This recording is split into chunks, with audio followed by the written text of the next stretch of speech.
L'audit de l'instance. Donc nous, ce qu'on préconise, c'est de réaliser, donc ça va être sur quelques jours, sur 2 à 5 jours, en fonction de la complexité de votre instance, un audit. Cet audit, il va avoir deux grands pôles, un audit technique et un audit des usages.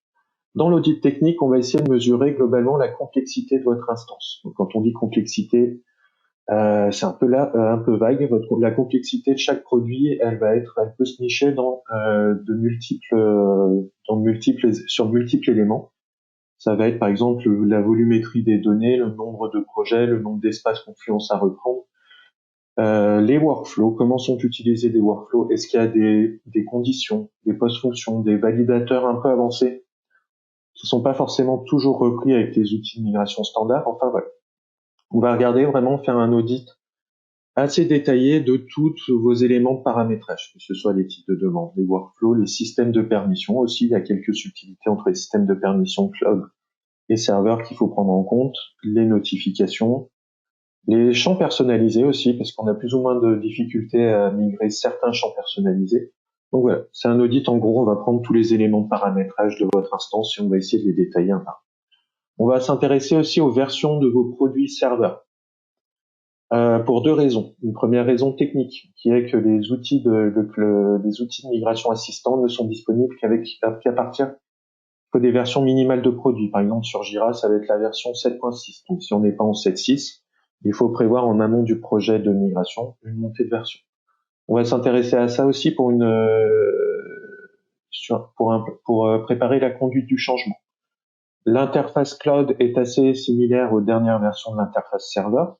Par contre, si on part d'une version antérieure plus vieille, il y aura un gap en termes d'interface, en termes de fonctionnalité. Donc voilà, il faudra aider les utilisateurs à combler ce gap, les accompagner vers les nouvelles versions serveur. On va regarder aussi comment sont gérés les utilisateurs. Surtout si vous êtes intégré à un LDAP, donc Active Directory, Azure AD, Google, etc., et que vous voulez conserver cette intégration dans le cloud. Dans le cloud, c'est pas une intégration directe, on passe par Atlassian Access. Atlassian Access, il fonctionne d'une manière assez spécifique et très différente des intégrations qu'on a en serveur sur les LDAP.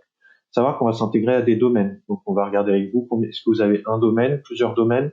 Est-ce que vous avez des utilisateurs multi-domaines? Dans ce cas-là, comment on les traite? Est-ce que la qualité de vos données aussi que vous avez dans votre LDAP est satisfaisante? Parce que dans le serveur, globalement, on n'est pas gêné par ça. Par contre, quand on migre vers le cloud, l'email de vos utilisateurs va devenir leur clé d'identification.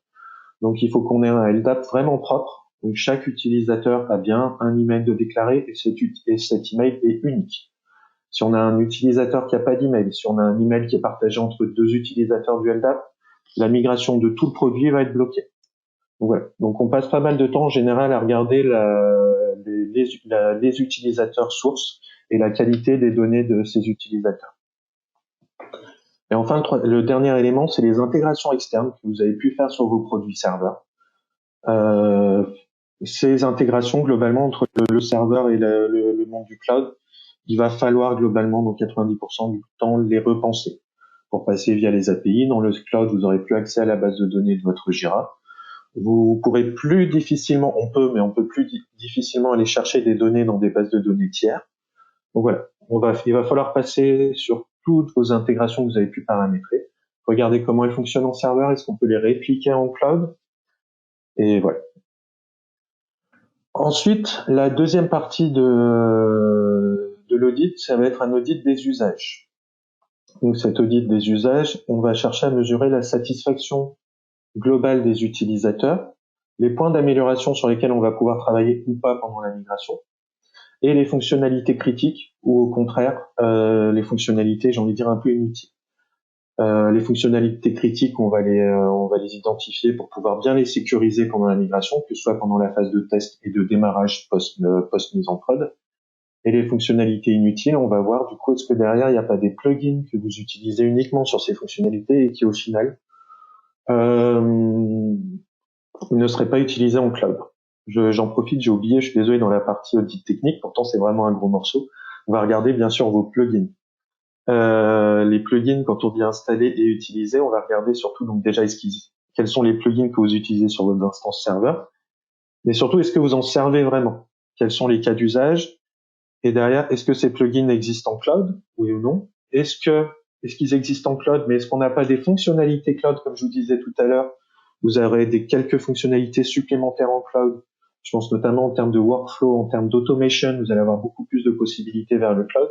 Donc, est-ce qu'on a vraiment besoin de ces plugins actuellement serveurs? Et après, sur chaque plugin qu'on va inclure dans notre périmètre de migration, on va devoir identifier la meilleure façon de migrer ces données. Dans les outils de migration Atlassian, il y a certains des plus gros plugins sont embarqués, mais souvent ils sont embarqués partiellement. Il y a dans la plupart des cas des actions manuelles à réaliser, pré-migration, post-migration ou les deux. Voilà. À l'issue de cet audit, on va pouvoir définir du coup un périmètre de migration. Ce périmètre de migration, du coup, il va inclure les projets, les espaces Confluence, les repos Git Bitbucket que vous voulez migrer. On peut profiter de la migration pour dire tel projet est plus utilisé depuis 2 ans. Est-ce que ça vaut le coup de le migrer, ou est-ce que je le migre mais je le mets dans une configuration un peu d'archive en vue de capitalisation des données ou d'audit ultérieur potentiel, ou est-ce que je reprends l'ensemble de mes données? À l'issue de cet audit, on va pouvoir définir aussi une stratégie de migration qui nous semble la plus adaptée, sur laquelle on va revenir dans le slide suivant. Et troisième élément, une charge de migration. Du coup, on va vous dire, voilà, pour votre migration, il faut prévoir 5, 10, 20, 30 jours, en fonction de tous ces éléments. Voilà, c'est les 3 objectifs de ces audits techniques et des usages.